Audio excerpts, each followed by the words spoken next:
s'associe bien. Eh bien, à propos de notre pays, à propos de la Belgique, nous allons évoquer aujourd'hui la poésie et la jeunesse. Est-ce que l'on est toujours jeune lorsqu'on est poète? Nous allons le voir dans un instant avec notre invité, mais après notre générique.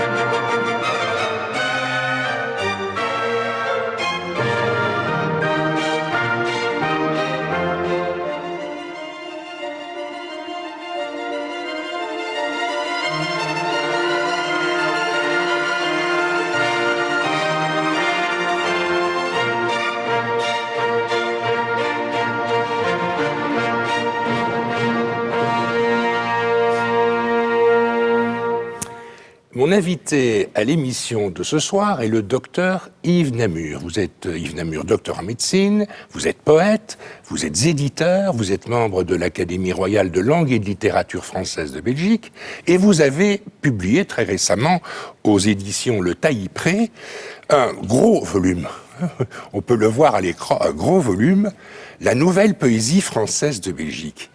Est-ce à dire que la poésie soit dans notre pays est un tel succès qu'il puisse donner naissance à un si beau volume que celui que nous avons sous les yeux? La Belgique a toujours été considérée comme le pays des poètes, plus qu'ailleurs. Il y a, dit-on en Belgique, de nombreux poètes. L'objet de ce travail, de ce livre, c'était un peu de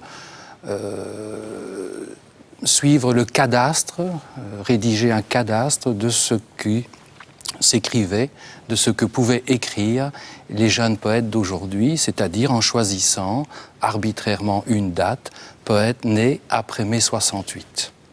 Donc ce sont nécessairement des jeunes, et il y a, parmi les poètes que vous avez recensés, que vous évoquez, il y a de très jeunes poètes. Oui.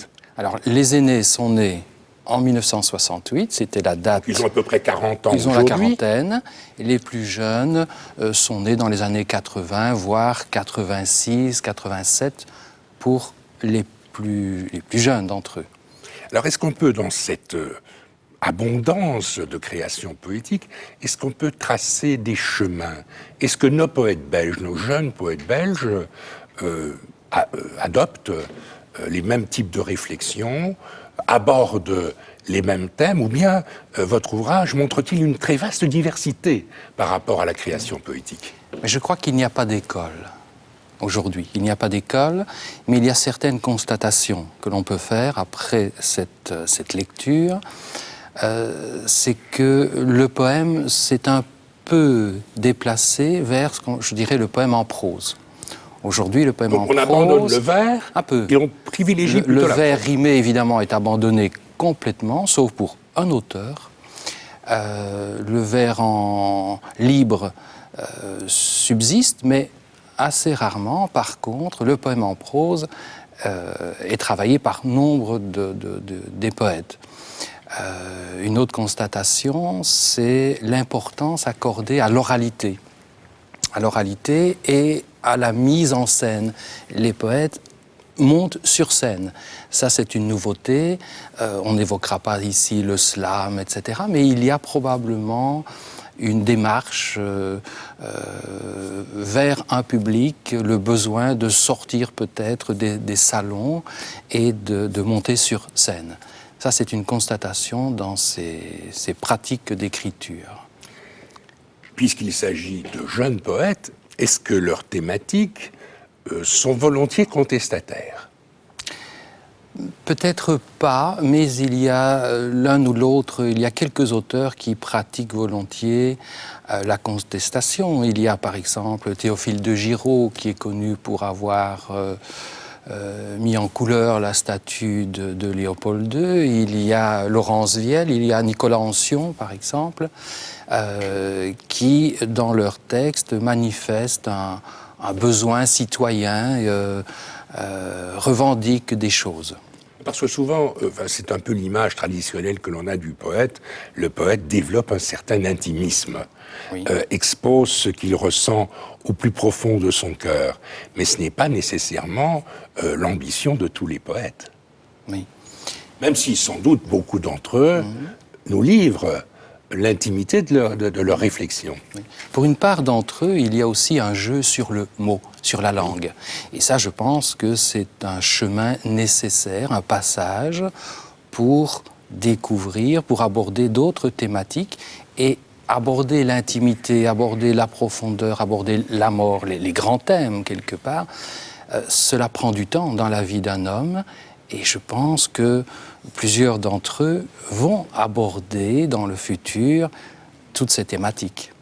On pourrait dire qu'il n'y a pas de poésie sans poiesis, pour reprendre un terme grec qui signifie le travail, l'activité, le faire. Et donc, selon ce que vous nous dites, est poète celui qui nécessairement s'applique à rechercher des modes d'expression qui ne sont pas les modes d'expression banals, quotidiens, qui sont sur un autre plan de l'expression littéraire. Oui, encore que plusieurs auteurs ici se sont emparés du quotidien, du graffiti, de la publicité et ont un peu façonné des textes à partir de ces matériaux de base.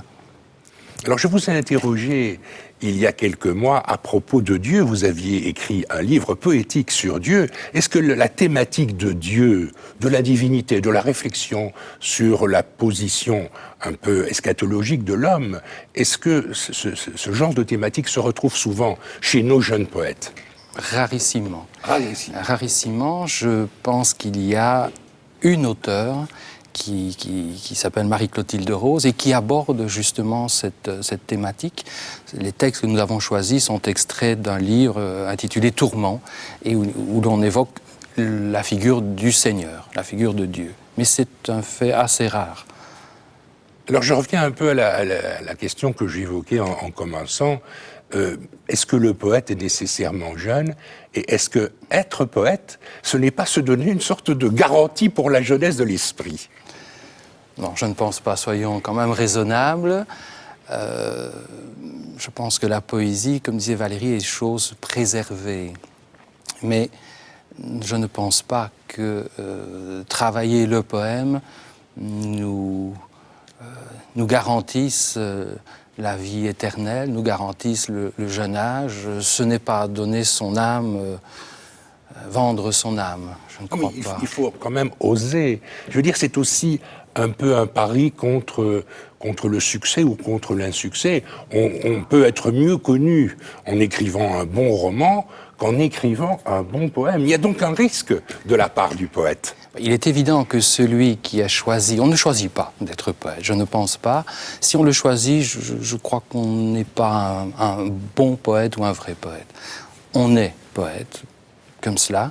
N-A-I, accent circonflexe. Oui, où on est peut-être aussi...